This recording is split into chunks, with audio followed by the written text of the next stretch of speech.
Welcome back. I hope that you're dressed to impress because this is the tell-all part 1. Let's go over the castmates' looks. Jasmine walks into the studio with her head held high so she can look down upon the peasants. Jasmine informs us that they have love in their marriage, but it isn't enough. The love is there, but love is never enough. I said before I didn't think that Jasmine had her boobs redone. Okay, I take that back. Those things are bigger every time I see them. They look like they hurt.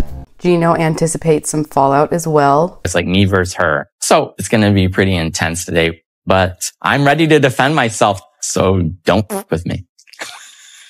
What is this face? Has he been practicing? Because his facial expressions get more ridiculous with each passing episode. Also, this strip club fallout is what I have been waiting for. I know I said I wasn't going to talk about Jasmine anymore, but we're going to talk about this. But first, let's finish going over everyone's outfit, okay? As you can see, Jasmine is wearing a purple, sparkly dress. What are your thoughts on her dress? Ashley was wearing a green sparkly dress, and she is an absolute nightmare, so I don't like her dress. Sophie arrives in a dark blue two-piece outfit. It was very underwhelming to me, and it looked like she was very uncomfortable. She's also got a brown wig on this time.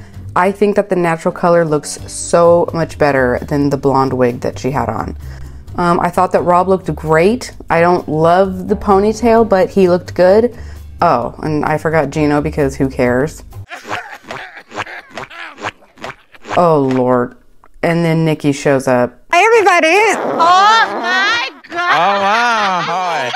I don't know why I was expecting anything less. Actually, you know what would have been great? Is if she showed up like in a wedding dress just to troll people. I thought Nikki looked as good as she could.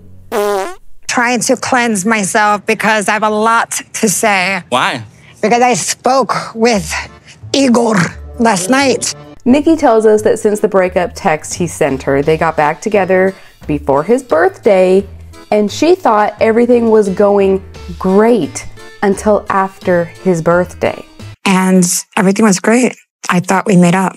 He called me and asked me to be just close friends. After his birthday, she gets back and he tells her he's not trans attracted. He said that he's not trans attracted. He's not trans attracted. No. I think it's a little too late for him to say that. Way too late. Justin has a blue polo shirt on and he tells us that they needed more time together. He's just gonna try BSing every person on this stage because he wants Nikki's money. Why would you do this to me? I don't think that you deserve that. For him to do this to me breaks me to the core. Nikki immediately starts with the waterworks. She's getting everybody on her side before Igor can even say a word.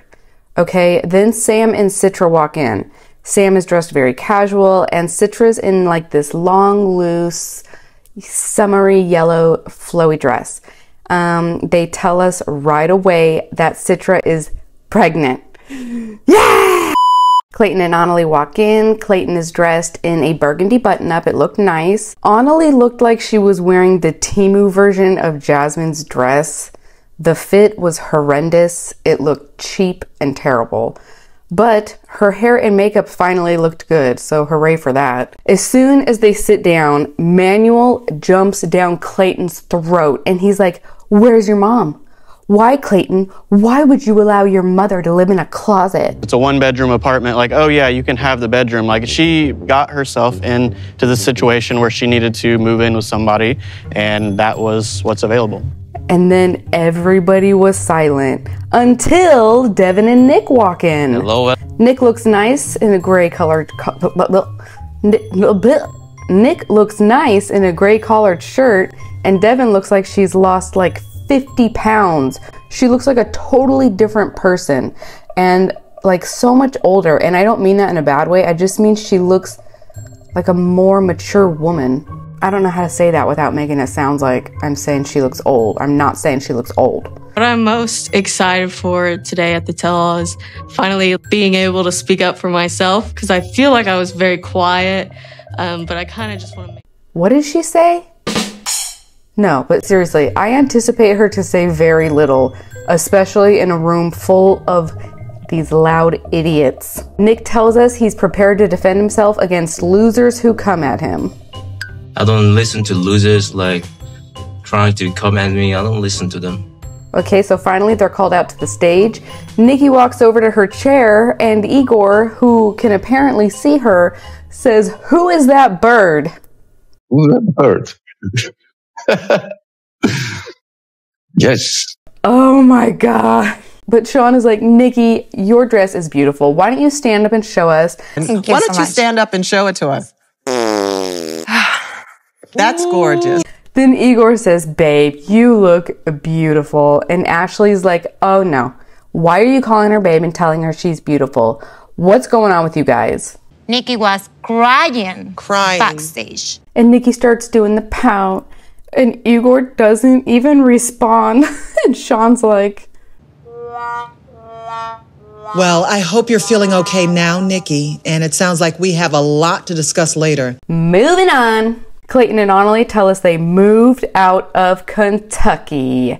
Now, the big question we all have is Mom living in her own place, or did she move with them? Mom is in Oklahoma. What? Oh my gosh, I need more details on this situation. But Sean has decided she's gonna continue with her check-ins with everybody. Gino and Jasmine are married and Jasmine says she likes Michigan. Yeah, right. Sam tells us that they're pregnant and very excited, blah, blah, blah. Time to get into the dirt. First, we start with Rob and Sophie. They tell us that they have moved out of the garage and now live in Austin, Texas with a bathroom. Is there a bathroom inside? Yes, there is a bathroom. Okay. Yay. Everybody's happy about that. They were trying to make such a big deal over this bathroom thing. But then, Sean dives right into Rob's online cheating. Else but you. I just want you. I want you in my life. I don't want nobody else. I don't care what you keep saying. Doesn't mean anything to me. You're just a liar. Awkward. But thankfully, Igor jumps to his rescue to tell everyone that getting your rocks off to videos of other women isn't cheating. It's like virtual game. It's not cheating. It's don't see anybody. This is like virtual game. Of course he makes this argument, because he'll get his rocks off with any woman. Not counting Nikki, of course. Girls, what do you think we can do home when you there?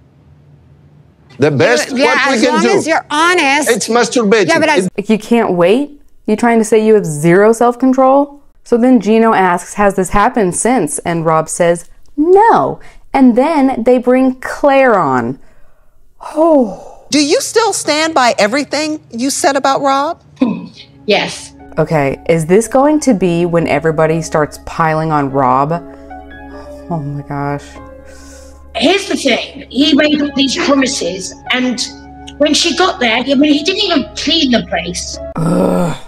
Then she goes on to say, well, what really bothered her the most was the bathroom not being in the same apartment. I personally don't think it's that big of a deal at all. Yes, it would be inconvenient, but no one's gonna die. She's a big girl, she's fine. I agree with what she says about the house. I do feel like he had a few years to sort that out. You know, he just didn't. Okay, but how is she helping or contributing to their future together? Why is it all on him?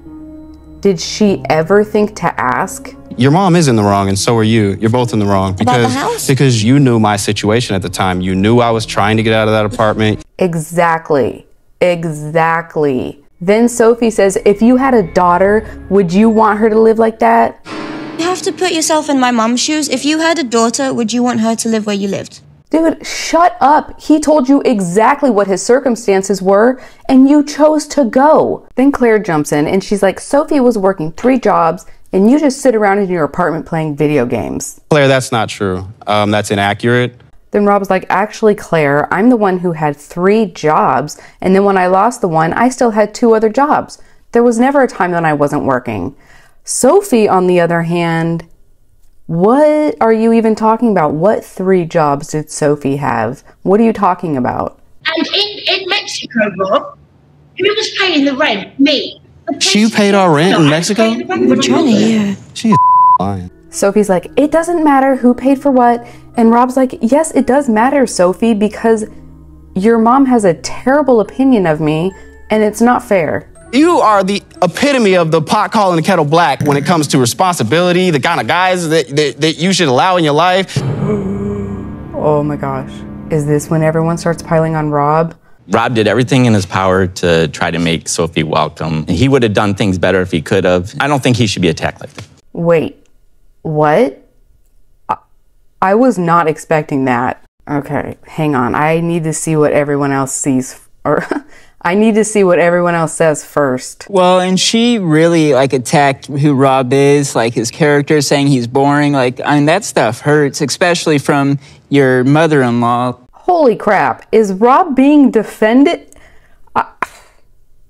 Huh? Sean's like, well, Claire, are you happy now, or do you think Sophie made a mistake? And she's like, no, Sophie made a mistake.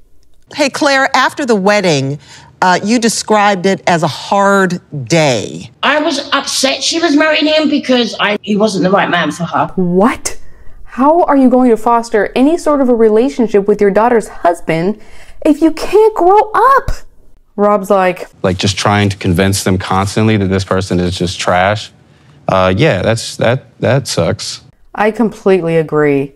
So after this heartwarming conversation, they go backstage to take a breather, and Rob goes off by himself. I just don't see the point. In their segments, it really did look like Sophie was trying to defend her mom the whole time, and she shouldn't have done that. Rob has made it super clear he needs to feel like they're on the same team. TM.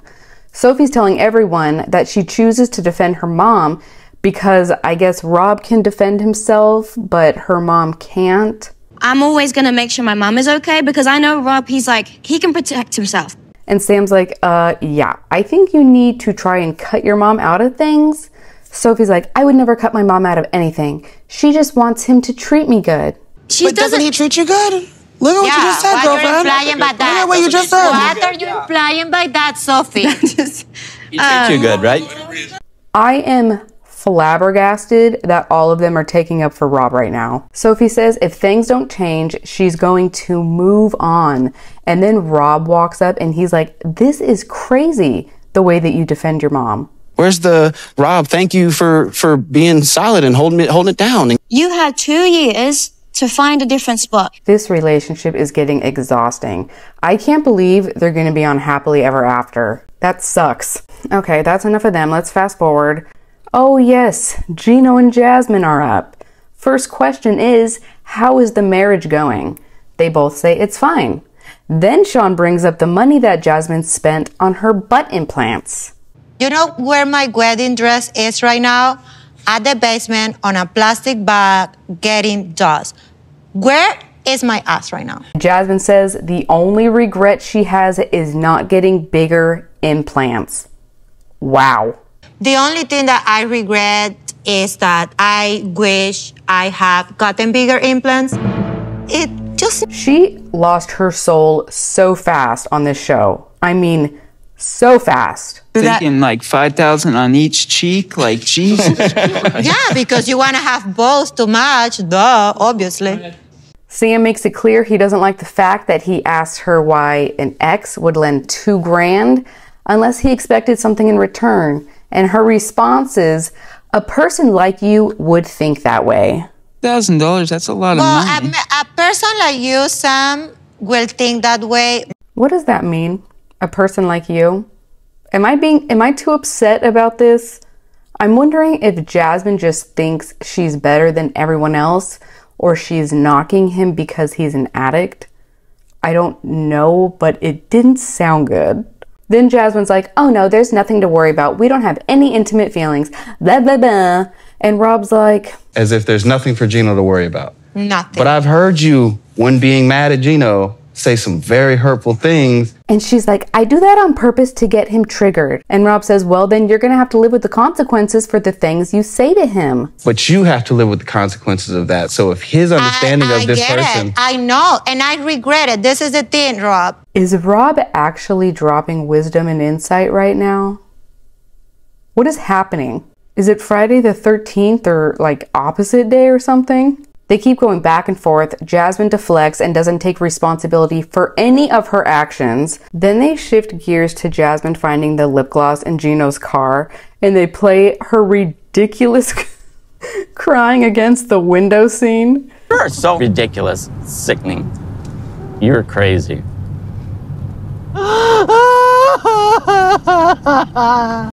If I was on that stage, I would be cracking up. Now, Jasmine, you found out that Gino had a bachelor party the day before your arrival. And Jasmine is already pissed. Ooh. Okay, I took some reaction videos of myself watching it for the first time, but I can't put it on the screen. Like, it's too graphic.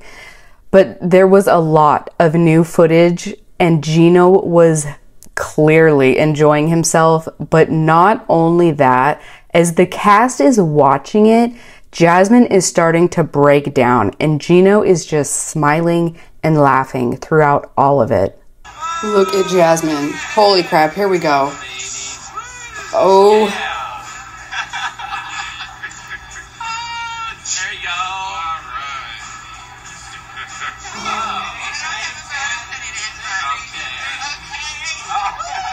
Oh my gosh, she's gonna lose her mind. She's gonna lose her freaking mind. Oh my gosh. This is embarrassing. Oh my God, what are you guys doing? You need to be here. Let's... Can we borrow your belt? Do you want to borrow my belt? Sure. Oh my gosh, if I was Jasmine, I'd be out. If I was Jasmine, I would be out of there.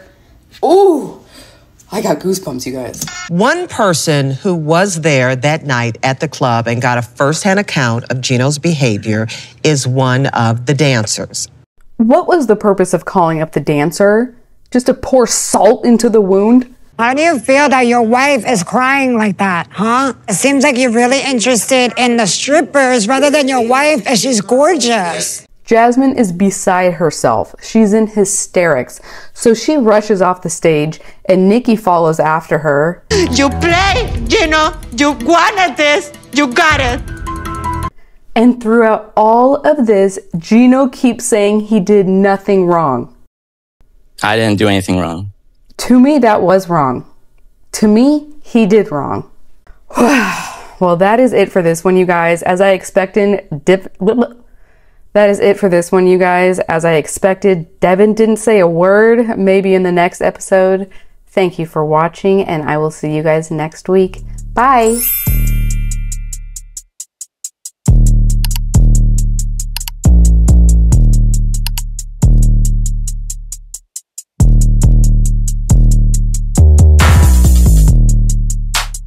Bake that pop. Pull up, hop up, then I bake that pop.